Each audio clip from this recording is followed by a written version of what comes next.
Just a note before we start. Our show talks about touchy subjects that may be difficult for some of our listeners. Take care of yourself. If you feel you need to seek help, see the links at the end of our show notes for resources.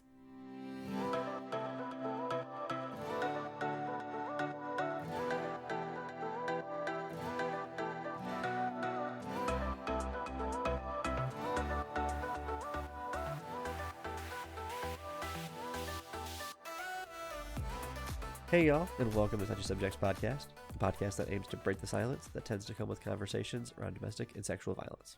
I'm Sean. And I'm Amanda. And today we're going to be discussing narcissism in the workplace with our special guest, Lindsay Ruiz. So thank you for joining us today, Lindsay.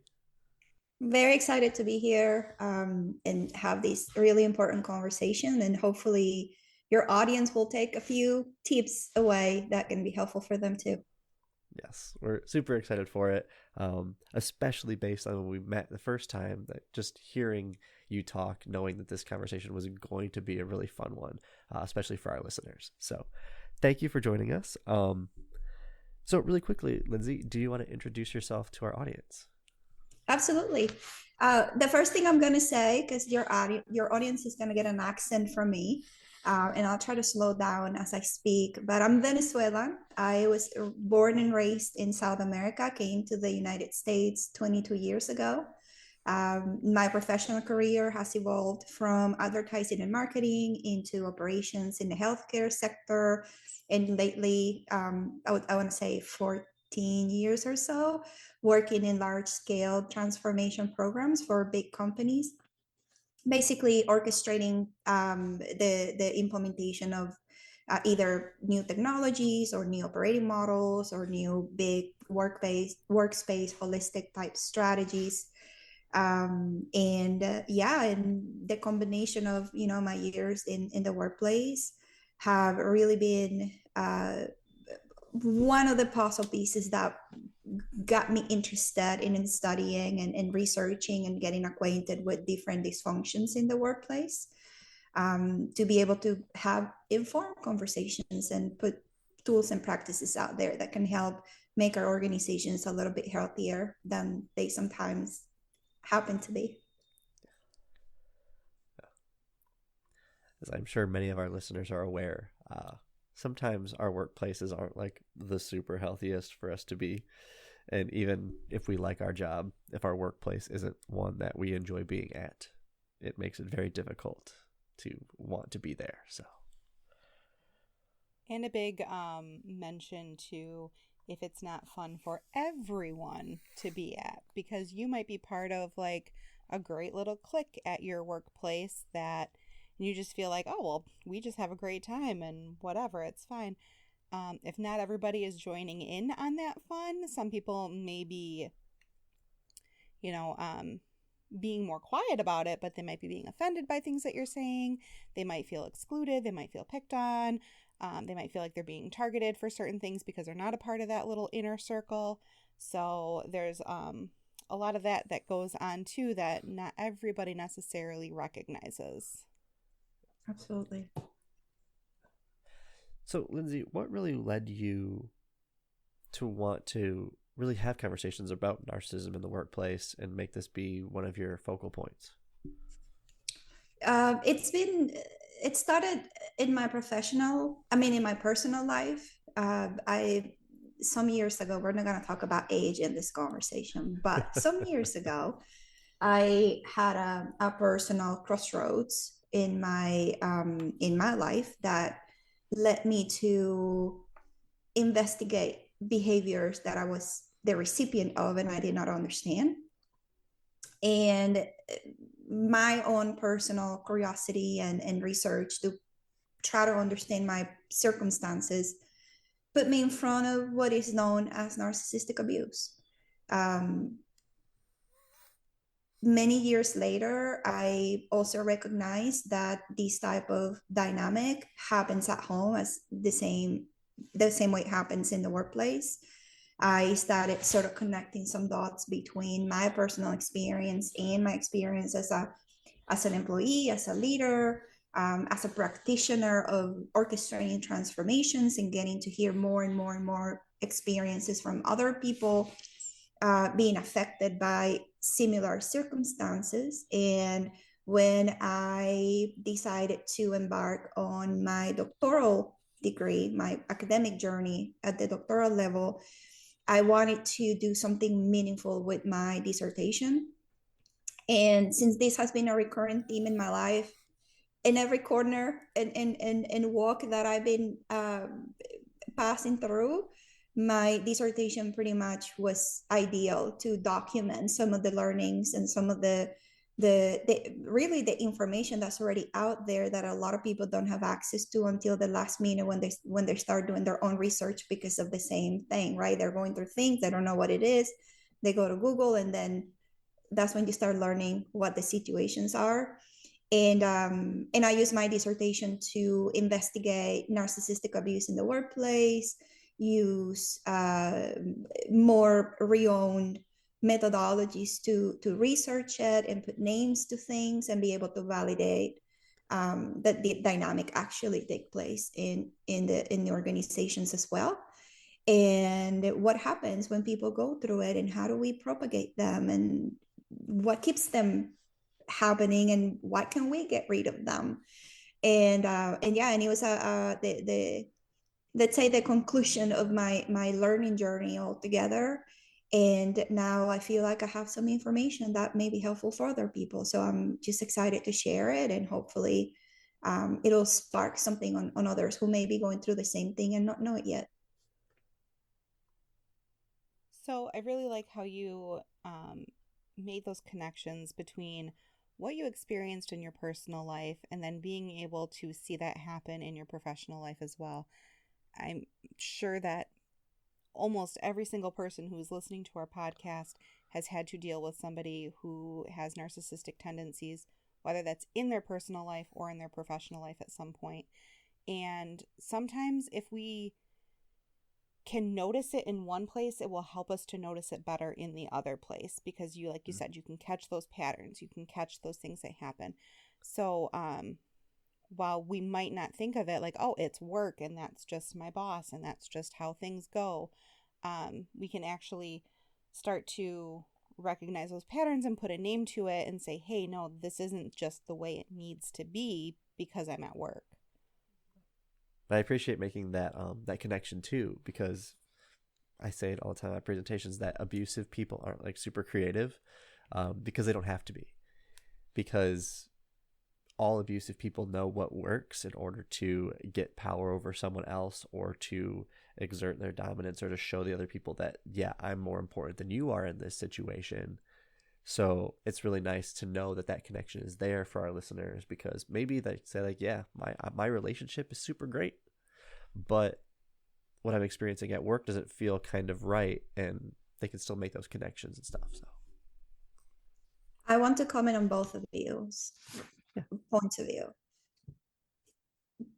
To Amanda's point, precisely because it happens in the workplace as well, it was important for me to shed some lights to it. You know, when you come from an abusive upbringing, right? You don't choose your family. You don't choose sometimes you walk into personal relationships because you're, unconscious of those patterns, and you repeat them, and you get to, perpetuate certain patterns of relationships until one day you figure out, oh my gosh, this is not going in the right direction, and there's something I have to do differently. However, you do choose your workplaces. You do have certain level of autonomy as to, what kind of leader you want to be, what kind of leader you want to follow, what kind of work environment empowers you, or disempower you. And the fact that those type of personalities play a role in our in our careers and in our livelihood in the workplace, it is even more important for me that we have some language and some recognition that, to your point, Sean, right? These are playbooks. They're predictable, and once you're able to intellectualize it and be able to detach from the emotion and the abuse itself, and you start to understand it from the outside and connecting some dots, I feel like we can get ahead of it, and I feel like we can be more equipped to either deal with it or avoid it or become an advocate for it. But we have some level of autonomy when it comes to the workplace, in which the awareness of it is even more powerful. So when discussing the awareness then of it, because like we've talked about, there is kind of like a playbook that they're using. What are some things that people could look for in their workplace if they don't quite feel like their workplace is like the super healthiest place?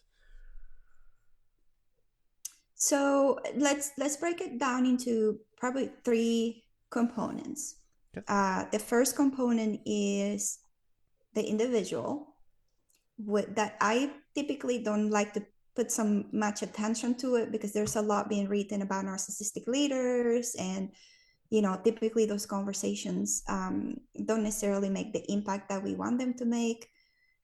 But I think it's important that people realize that those individuals, the same way they exist at home, their personalities don't go away because they now enter the workplace. And so it's important that we realize that there are people out there, that they're not a small minority, as some people might argue, right? That they fall on a spectrum of a psychological pathology. Some people are, and there are narcissistic traits that we all carry naturally, that are healthy, that are driven. But it is the spectrum of how people show up in the workplace, and those traits become acute, and they play out in how they use people as a means to an end. And I think that is the line that we need to be aware of when we're dealing with people, basically, right? We know what we see from people. We don't know people's intentions until they start demonstrating them, and we need to be a little bit more in tune in understanding where emotions may come, where motives may come from, what kind of behaviors may seem normalized.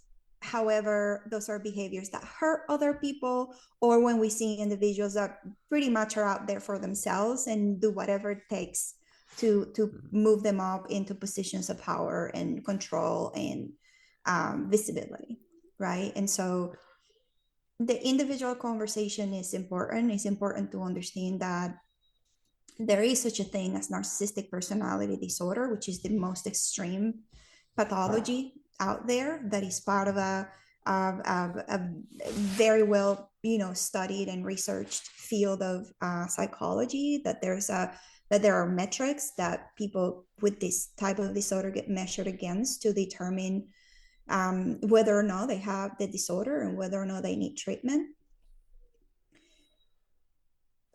And these people not always seek treatment, nor do they seek building the awareness necessary to get better. And so we are dealing with those individuals in plain sight. And sometimes it is too late when it comes for us to realize that we may have been influenced or impacted by a manager, a coworker, a leader that, hides that type of personality. If we were to kind of see red flags, right, that may give us some indication that we may or not be dealing with somebody that is on the unhealthy side of these type of behaviors, we may be looking at somebody that lacks self-awareness. Basically, they don't necessarily see their flaws, and they don't necessarily see that they have any accountability for wrongdoing, and pretty much see themselves through the lens of superiority and ultra deserving, and they lack the ethics of respecting other people's ideas, but instead feel entitled to other people's ideas and contributions as their own, to elevate themselves in the organization or in front of superiors, or to advance their careers. They may show themselves as having achievements and talents that are bigger than what the rest of us might recognize they are. They might be, overly exaggerating those achievements. They may be people who like to monopolize conversations, who would want to impatiently try to drive, a piece of decision or agenda or something, without considering the impact on the rest of the individuals or the ecosystem affected by it. And these are also people who are very charismatic. There are, it depends on who perspective you take, right? Some literature might suggest that these are aggressive people and people who are out there to get you, but not necessarily. These are people who are really great chameleons of social norms and show up with a lot of charismatic behaviors and complementary type of involvement that is sometimes even super exaggerated, that feels awkward. And those are little signals that you may be dealing with somebody that is either a complete, narcissist, or maybe in the spectrum of showing some unhealthy behaviors that we want to be careful with. So I'll take a pause there. There are a couple other components I want to dive deeper into, but I want to know if there's anything from here you want me to expand on. Yeah. So I actually really enjoyed the distinction made between people exhibiting narcissistic traits and those with narcissistic personality disorder, because it can be really easy for us to pass off somebody who's exhibiting narcissistic traits as somebody who might just, it's just who they are because that's the disorder that they have. So we'll write that off for them. When in reality, many of us will exhibit some narcissistic traits because we like to think we're good at things. Like, we want to be the ones who are like, oh yeah, my idea was super great, and that's the idea we ran with. So yeah, I'm awesome. Mm-hmm. But there's a difference between exhibiting some of those traits that are going to help make you be driven towards wanting to do better or do more at work versus the minority of people who actually have the personality disorder. So I appreciate that distinction there. Absolutely. I mean, there is definitely, we need to, I don't want to go too much deep into like the pathology, the psychology, because I'm not a doctor. I'm not a psychiatrist myself. I just know enough to be dangerous when it comes to that side of the conversation. But I mean, we need to understand that it's part of our development as humans, right? Like every toddler, every teenager, like when we are in that developmental stage, we are narcissists. It's everything about ourselves and our needs and what we want and our attachment to our parents, and the world pretty much revolves around us. The problem is that some of us grow out of that stage, and we may keep certain traits that help us become successful and driven and help us deal with fear of rejection and fear of public speaking, and we overcome that and we're out there and we find comfort into putting ourselves out there in our ideas, in our ambitions, which is healthy, right, the majority of the time. But some people get stuck in their developmental stage into adulthood where it becomes a maladaptive behavior, and they never grow into functional adults that have the ability to empathize with other people, that have the ability to recognize their flaws, that have the ability to work through their flaws to become better and better and better human beings, right, in the long run, that are able to understand the limits of my wants versus the rights of other people, right? And they just walk all over it. So that impulsiveness and that they see other humans as objects that they can use for their own personal benefit is the danger of the immaturity behavior that some adults continue to have. Right. It's kind of one of those things where like you'll hear someone be like, man, I just wonder, like, am I a bad person? Like, I do these things, and know that like people who are actually bad people aren't questioning that about themselves. So that kind of falls into this too. Like if you're questioning, I'm feeling like maybe I'm being a little narcissistic, like, is that something I should be concerned about? Then you might just have like one or two of those tendencies, but real narcissistic people aren't trying to keep that in check. So if you're recognizing it in yourself and you're doing something to try and correct that behavior, to try and be more empathetic toward other people, then that's okay. It's when you just don't even consider those things that we generally have people with some problems. Well, you don't even think there's something wrong with you. Right, exactly. That they're not asking themselves, like, is there something wrong with me? No, of course there's nothing wrong with me. Why would there be? I'm perfect. Totally. And it's fun to think about too, because there's definitely situations where you would want somebody with some of those traits to be in positions, right? It's like everyone has certain traits about them that works well for specific situations. I'm a very outgoing person. I am better out in the community. Do not put me behind a desk. I'm useless there. It's like everyone has traits that will work well for them. Like I can easily think of, like, if I was a coach for a sports team, like I want a bunch of players who are narcissistic and believe they're really good and want to prove to other people that they're really good. I don't want a narcissistic person who is then unwilling to practice because they believe they're so good they don't need to. So it's like you want some of those traits because they can be beneficial, but you don't want to take them too far. Mm-hmm. And that's a hard line to throw at people sometimes too. Like, we want you to be bold, but not too bold. We want you to be, ambitious, but not too ambitious. Like, it's a hard line to toe when you're talking about what I do impacts everyone else around me at work. But as long as you're cognizant of the fact that your actions impact other people and you don't want those actions to impact other people negatively, then you're probably in safe grounds with what you're doing or thinking. Yeah. And I think this is going in the direction of the next component that we need to understand, right? Because at the end of the day, if you're dealing with a narcissistic person, a real, true, abusive leader, manager, coworker, somebody who's really trying to exert control and fear onto you in order for them to gain territory, or simply because they see you as a threat or as a competition, right? There is a systemic view as to how those people made it to where they are. Why are they allowed to have that behavior and go unchecked?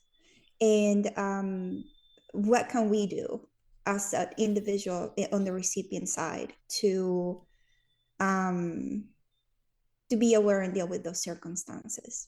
Because when I talk about abuse, I think it's important to define that too, because, and this very well from a domestic violence point of view, right? When you have a victim of DV, it's not until the bruise shows in the face that that person is believed or that person can come forward with evidence, quote unquote.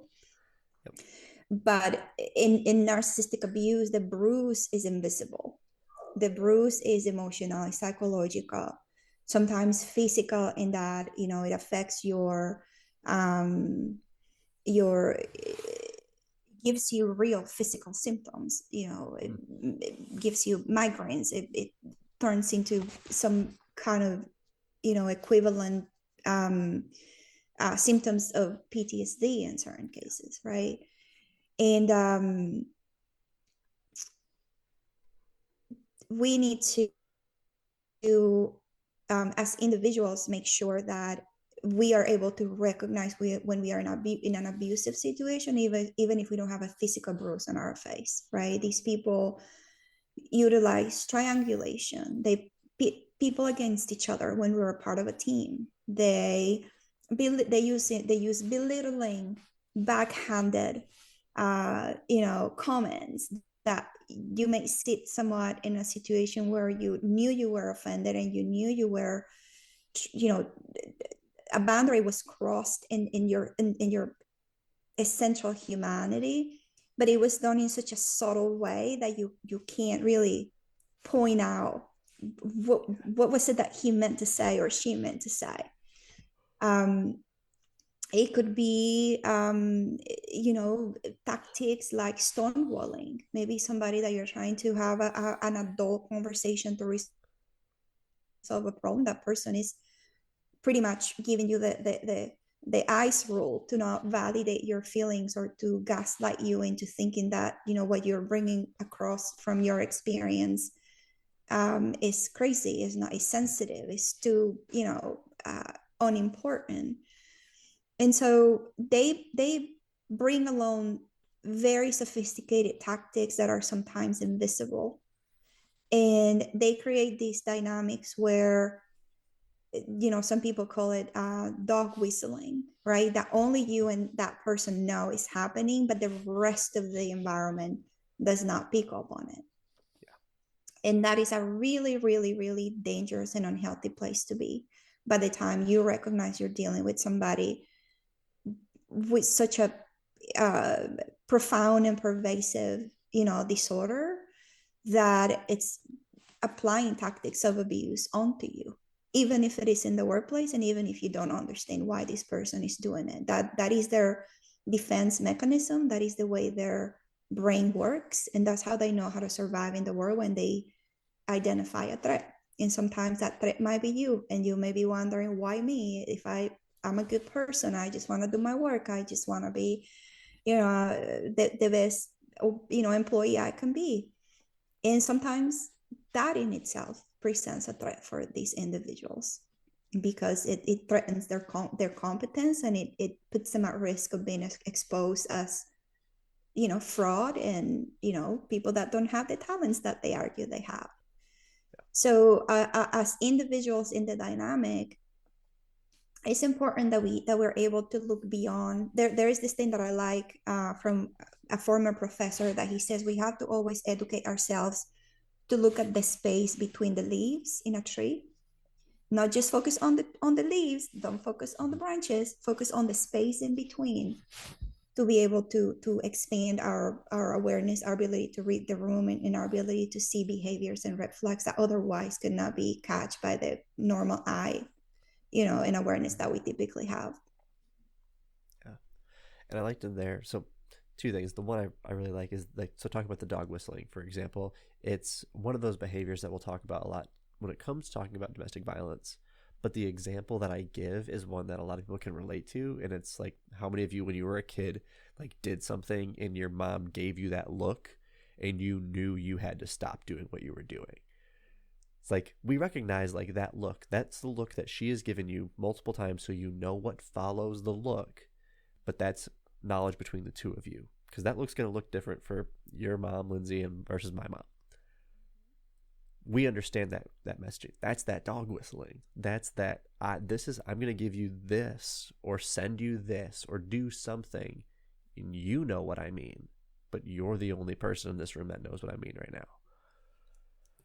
And you know there's a consequence you're about to suffer too. Yes. Yes. And then also looking at that questioning on, like, how did these people get into these positions, or how did they even get here? And I'm sure this might be the next step, Lindsay, so I could be jumping. But when we're thinking about how narcissistic traits can show up and what it looks like to an employer, they're seeing somebody who is very ambitious. They are seeing somebody who has very good work ethic, who gets results, who gets things done. So from the standpoint of an employer, if I want my managers and those in positions of power to be the best employees that I have, if I am seeing somebody who is exhibiting those narcissistic traits show up as someone who is a good employee, then that can be how we push them into those managerial and leadership roles, which then starts to create that problem for those underneath them, because now it's somebody who is narcissistic who has power over them. And you're going to say something, Amanda? I was just, so if you're interviewing for something, you know, you're only bringing your side of the story to the table. You're going to bring in how, I had this idea and we went with this idea and it gave us this much of a return on the investment. And, you know, those are great things. Or if you're talking about within someone that's already, like, in the workplace, like you said, they're very charismatic people. They might already kind of have the eye or have the ear of someone higher up, and they can be saying those things, saying like, well, when I do this, this, and this, these are the results that we get. And they're only hearing that part of the conversation. So they don't know that who else did you step on to get to that spot? Who else's idea did you take to get to that? So it's really common because a narcissistic person is out for themselves. They want everyone to think that they're doing the greatest job of the greatest thing. And so that's the image they're going to put forward. And they're also, part of their manipulation strategies are to isolate people. They build these triangles where they are in the center controlling everything. They control the narrative, of words, and they control whatever is happening that is feeding them what they need to show in the way that they want to show to gain admiration. And seldom, right, the people who are on the top levels challenge that, because likely we have more of those at the higher ranks, and it works for everybody. But I also think there is a lot of ignorance around how pervasive and damaging these type of behaviors really are, for other humans, let alone for the organization, for the goals of, the strategy or all the execution parts of it that it also affects. But there's not a serious conversation around what it means for an individual to put their careers on the line in these organizations and then be entrapped into these dynamics, and the effect of that at the psychological level for other people. And I know this is a hot topic for me, but we have all these newer trends of like psychological safety and all these things that sound fantastic to implement in the organization, but they don't get to the root of the issue.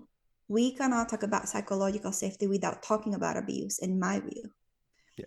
Right? We can't really put psychological safety in the hands of these narcissistic leaders who by trade lack empathy. They don't have the capacity to connect with people. They don't have the capacity to walk in other people's shoes, to create a safe environment.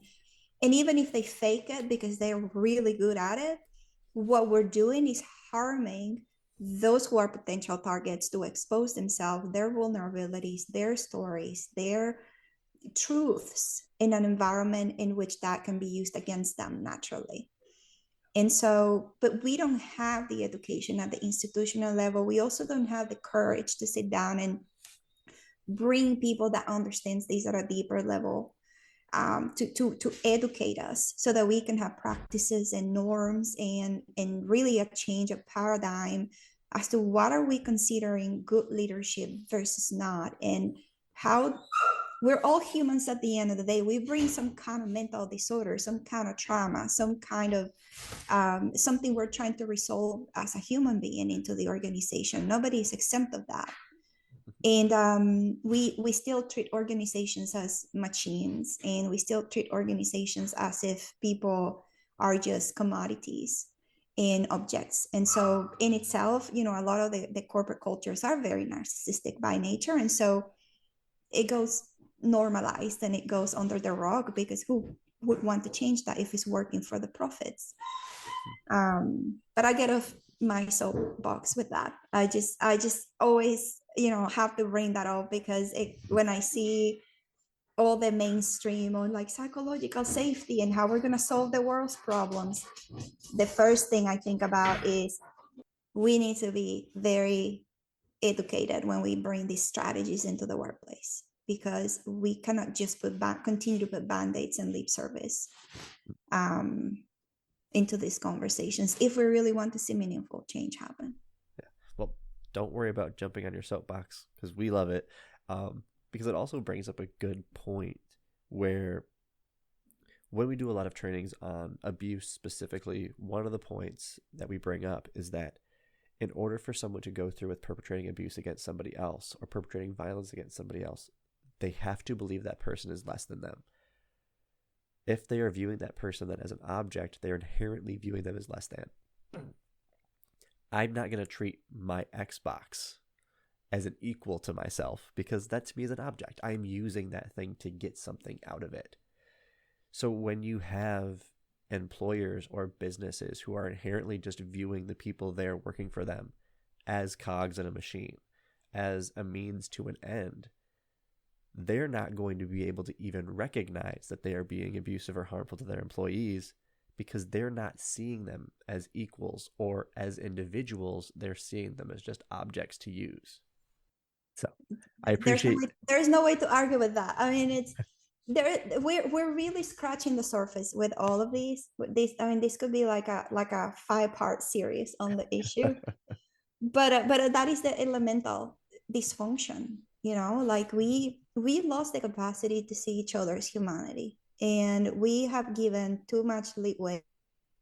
And I don't see a much dramatic difference between abuse at home and abuse in the workplace at all. I just think the parallels are just so, incredible. And I mean, if you have somebody abusing his spouse at home, it's likely abusing everybody in the workplace. Like, that person is not a different person. We are bringing those dynamics from outside into the organization. Organizations are misunderstanding it and they're compartmentalizing them, not digging into, not considering that we are a subset of society. We are a microcosm of society in these organizations, and that these things happen. And the more we want to brush them under the rug and not sit down and have the conversations that need to happen to fix the issue to begin with, to choose the right people, to address the behaviors that, create toxicity. Like nowadays, everything is a toxic workplace, right? Well, let's address what creates the toxicity. Let's not try to make it look glamorous. Let's just go down to what's the pathology that's underneath it, because it just doesn't happen, right? And we cannot request empathy as if it is something that magically happens. Like, in order for you to have an empathetic environment, you have to have people that capacity to empathize. You have to have people that have capacity to change, to mature, to internalize their own reckoning and use it to become better people and better attuned with the issues that affect other people. In my personal view, and I want to make a disclaimer, this is Lindsay's point of view. We need to become more critical and more educated as to how we understand this taking place, and who do we grant the privilege to be in a position of power that impacts so many other lives, and not do it in such a random way with outdated paradigms and models and leadership philosophies that don't serve humanity anymore. Well, and that's a big part of the conundrum, right? Because when an organization is looking at who do they want as a leader, they want somebody who's driving those profit margins. They want somebody who's, expanding the business, or getting more clients, or getting more customers, or whatever it is that's going on in the business, because the corporation is looking at bottom line. But when we have to look at the fact that every single person that works in this organization is a human being, then that's a different kind of leadership style that we need to aim for. And so how do you get the corporation, the organization who's just aiming toward profits, to switch their mindset to say, hey, we need to take care of all of the human beings that we are surrounded with every day? Because in the end, what is our profit margin if every single employee that works here is suffering abuse? And what is the point of being profitable if at the end of the day we're also need somebody that has the cold blood to lay off thousands of people in droves in order to keep the status of that profitable margin. Again, this could go for hours, but they need those people in those positions for sure. But it's not that they need those people, it's that we need to change the way in which we think about an organization. Because I don't believe that being successful and ambitious and profitable and trying to strive to be excellent and the best is mutually exclusive of being a good human being, having, creating a space for that ambition to grow in a healthy way, for us to be able to approach those goals and those margins and those big dreams that organizations have, from a place of support from each other, of community, of, addressing the problems head on, of healthy conflict. Like, there are dynamics that are more conducive even to being successful, than the dynamics that create the illusion of success, but on behind the curtain are very rotten and very damaged at the core. And so many people leave with so many scars, right? And these people go from we cross-pollinate from organization to organization. So it's not that it happened in this one place and it stayed there. Now we are propagating, right, the fears, the trauma, the everything across everywhere in our lives. And so it does not serve us as a society, I don't think.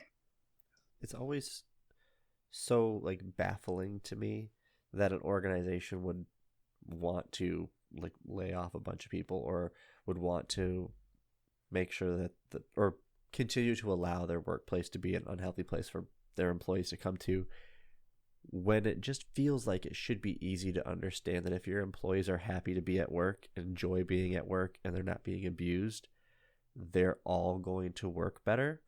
Which, if just from the baseline your objective is to make as much money as possible and be profitable, if all your employees want to be there and they're not having to worry about experiencing abuse, which is going to hurt their overall like work ethic, you're going to see your overall profits. Reputation.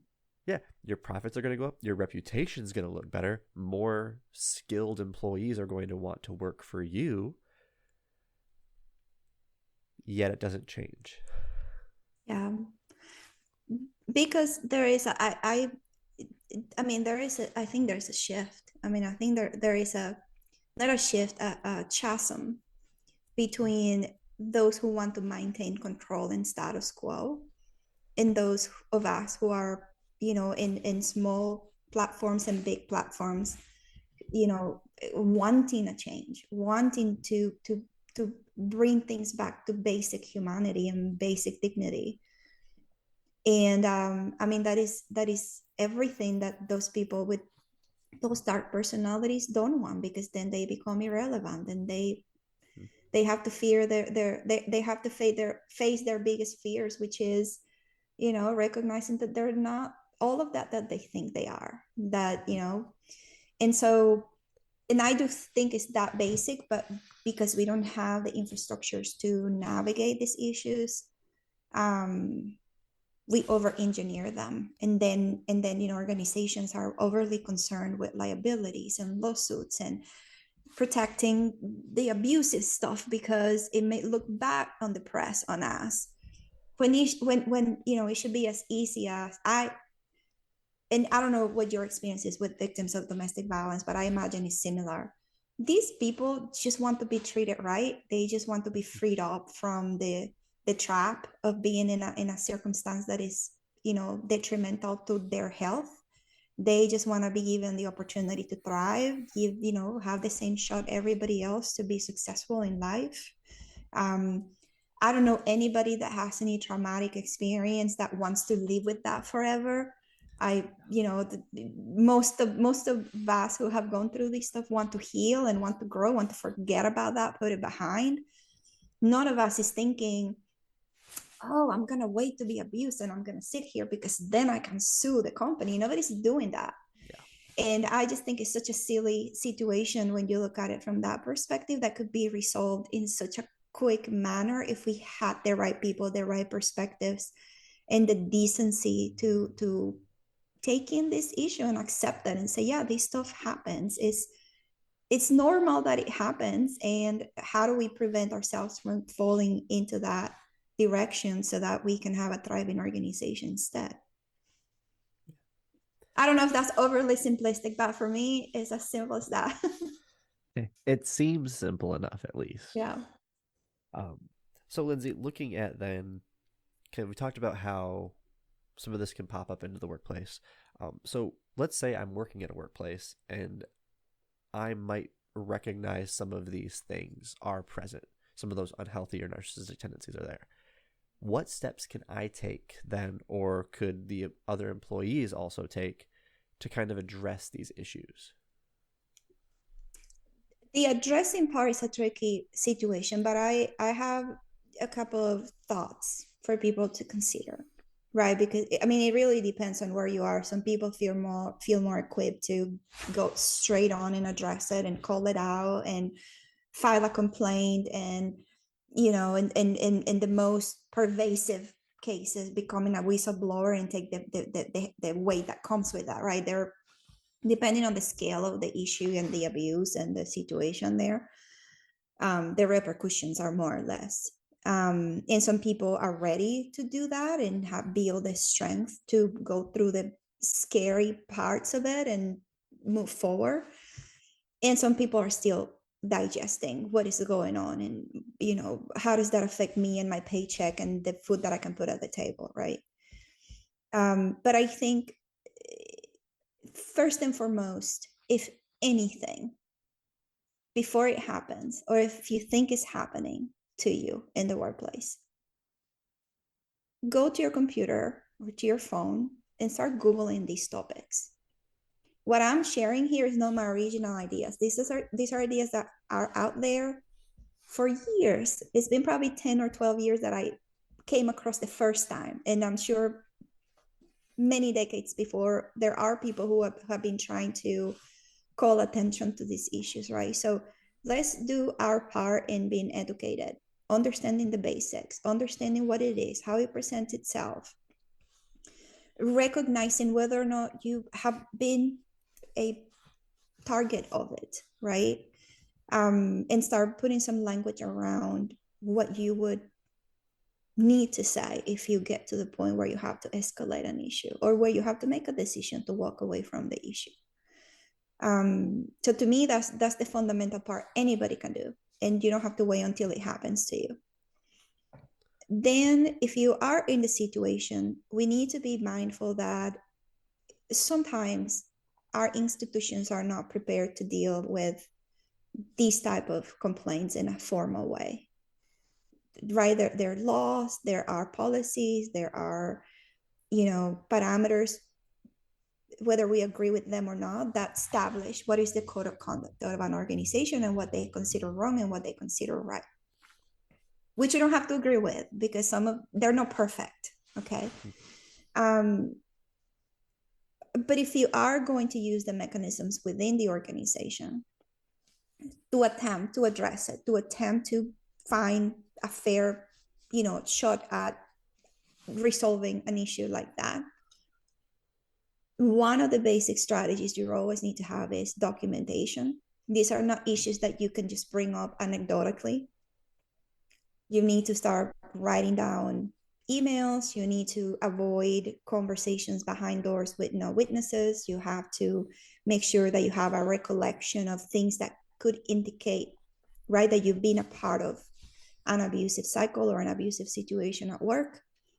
And always communicate in writing, if it is with HR, with ethics and compliance, whatever it is the unit within your organization that addresses the complaint, it always has to be in writing. That's another basic. And ultimately, you know, and this is not a recommendation or anything, but I do think that we ourselves need to start preparing better to identify and settle on what is our standard to consider somebody a healthy leader, right? So we can set some boundaries so that we can say, well, you may have a title and I may report to you, but that does not make you my leader. That does not make you the person that I'm going to accept authority from. So that we can have a place to start from in identifying whether or not the situation I'm in is acceptable for myself. So those three things. Yeah, and those all seem like relatively like easy steps for people to take, right? Like there's nothing wrong with having knowledge available to you, even if you never need that knowledge. Like if I'm just because I'm Googling and looking up information on a narcissistic or an abusive workplace, that doesn't necessarily I might ever need that information. But at least now I'm prepared for it when like some of those things start popping up, like, oh, yep. I know that these things are not good, not things that I want not in my workplace. So I can recognize it earlier into that situation before it gets to the point where like I feel really stuck and trapped, right? It's the same reason we do presentations on domestic violence and talk about red flags or warning signs, to give people that opportunity to recognize the early red flags before they now feel stuck in that relationship. Can I say one more thing? Yeah. Because it's really important what you just said. And it may also be that you might never be a target directly, but it could be that somebody around you would be. Yeah. Who doesn't know, right? So we started talking, you started mentioning things about bystanding and enablers and this kind of stuff. Mm-hmm. And if I'm not in these kind of dynamics, if you're not a target, you're an enabler, either by active enabling or by omission, right? Mm-hmm. And so it's important to know too that in an organizational environment, you're a part of an ecosystem, you're a part of a team, you're a part of a group of people that are supposed to support each other to achieve an objective, right? And when these type of dynamics get in the way of that, typically what happens is that the targeted individuals become ostracized and isolated, and they don't have anybody to talk to. They don't have anybody to go to. They don't have a frame of reference. And it may be that you would be in those situations where you could be a resource, where you could be somebody that educates another person, where you could be a sounding board of somebody who's trying to navigate those issues that are really, really complicated to navigate. Yeah. And I always appreciate when I'm listening, like one of our guests is talking, and I'm like, oh, easy connection to the work that we're doing already in DVSA. Because when I work with men specifically, I will mention and talk to them as like, if you're in a friend group and you have one friend who tells a sexist joke or like something along those lines, and you laugh or go along with it, yes, maybe you will never harm somebody, but how do you know your friend won't? Because your friend now believes that everyone in that circle has the same viewpoints as they do. So if we are trying to create environments where people aren't being harmed, being quiet isn't helpful. Being quiet just makes us complicit in the harm that's happening because we are not willing to step in and call it out, or we are so afraid of what could happen to us that we are not willing to take that step to make sure that we are looking out for the other employees that we're working with. Simon Sinek is one of my favorite people in the whole world, and as I'm sure is everybody's is. But he says things that for me are like so elemental and at the same time don't seem to resonate broadly. But he has this philosophy of be the leader you wish you had, and what it is to look up for the people on the right side of you and the people on the left side of you, and be that person that is there to elevate your team and to support your team. And I think it applies to domestic violence, and I think it applies to abuse in the workplace, and it applies to every other. It applies to inclusion. We have to be those people if we don't find them, right? And the education that we can have and the awareness that we can have, even if we're not victims of receiving the treatment, can make us very instrumental in creating change wherever we are. So, Lindsay, then as a final question for you, and maybe this one ends up as a whole episode in of itself, but if I am recognizing that maybe myself, I'm not being the one who is abused by my employer, but I recognize that someone else in my workplace is experiencing that, how do I overcome that fear of possible retaliation, that fear of possibly having this person who's abusive now directing that towards me? How can I take those steps to make sure that I'm helping my other employees and not just being complicit in the abuse that they're experiencing? I don't know if this is the answer that you're looking for from me, but I do think making the choice, making the steps to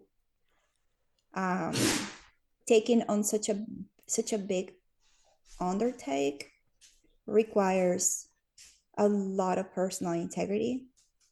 It requires your own moral compass at play. What are you willing to be a part of? What are you willing to enable? What are you willing to observe and do nothing about? And whether or not you can go to bed with that. There will be some kind of retaliation. I don't know that there's any formula to avoid that.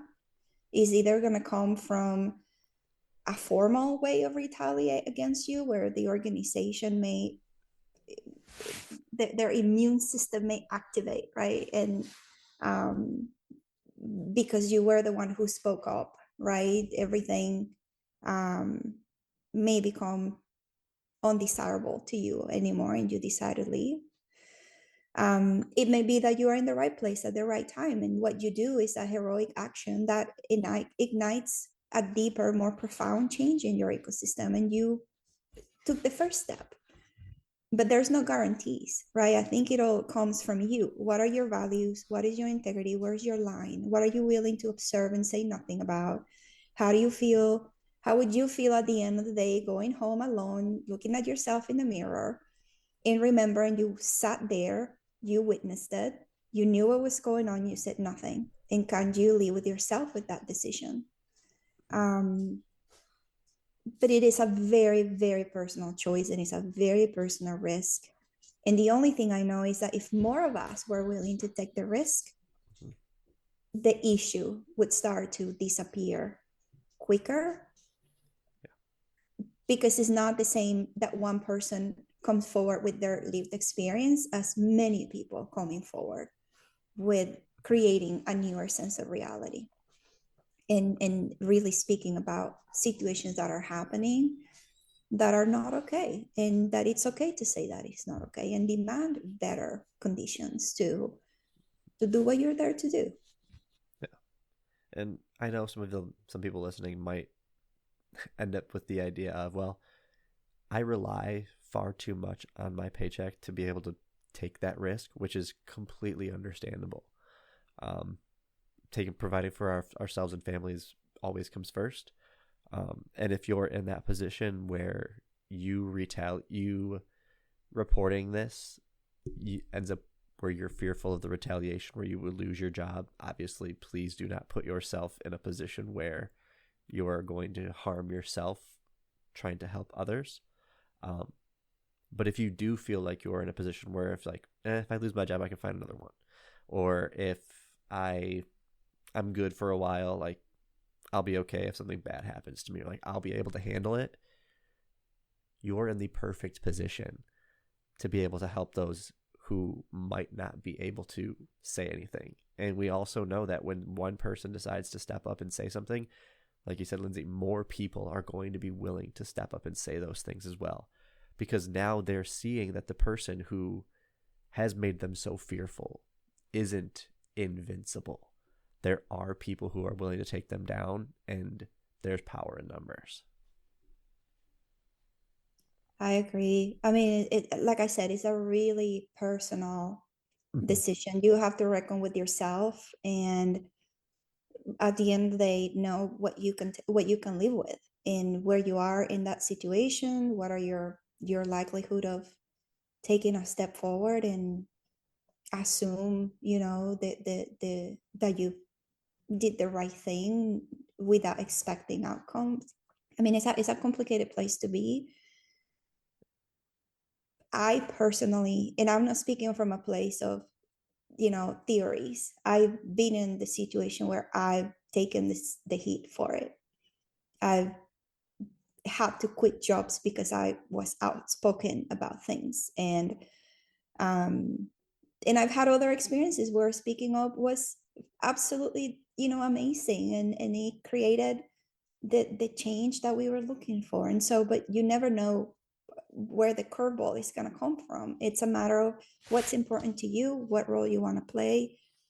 I my school of thought is the field of organization development, and the fundamental principle of being in that field is that you, as an individual, as a leader, are an instrument of change. And so, how are you going to use yourself to create change? And are you equipped to take a step forward? Well, thank you for joining us today, Lindsay. I've genuinely enjoyed this conversation, as I am sure our listeners have as well. But before we wrap up here, is there anything else you want to let our audience know? I want to leave, everybody with this message. And hopefully it continues to add into our way to reflect about, our decisions and the role we want to play. But something to always keep in mind is that the human validation that comes from being seen and heard and advocated for is probably the highest purpose we have as leaders. Inside the organization, outside the organization, that is a really true signature of what it is to be a leader. That's why we tap into those roles. So I want to acknowledge the courage of people who have gone through these and other types of abuse that come forward and become force multipliers, and genuinely an inspiration for people like me to also come forward with my testimony and my message, especially when these individuals have been trapped into institutional betrayal. And more than anything, the message is also to people with the power within the institutions to create change, to make things happen, and to really design infrastructures that are geared for safety, morals, ethics, and that we stop. My dream will be that we stop comparing narcissistic traits with what it is to be a leader, because narcissism is not leadership. They're two very different categories of traits that we are blending way too much, and it's creating just a lot of damage. Well, thank you for that, Lindsay. And before we sign out then, is there any socials that you would like to push out to our audience? I'm only on LinkedIn. I don't have a business. I don't do anything to promote myself with this particular topic. But if anybody needs some level of guidance or a listening ear or a little bit of perspective, they can find me on LinkedIn. Lindsay Ruiz, LindsayRuiz. Awesome. I'll make sure I link that in the show notes as well if anybody does want to check you out on LinkedIn. And maybe we'll have to have you come back to do an episode discussing what makes a good leader. Anytime. Awesome. Well, thank you again, Lindsay, and thank you all for listening today. Please follow us on Facebook, Instagram, X, and TikTok at TouchySubsPod to keep up to date when we have new content coming out, as well as new episodes. Please email us any questions, comments, or concerns to touchysubjectspodcast@gmail.com. And please rate and follow us on your favorite podcast listening app. It really does help the show out. And in the meantime, don't be afraid to challenge, ask, and discuss when it comes to touchy subjects.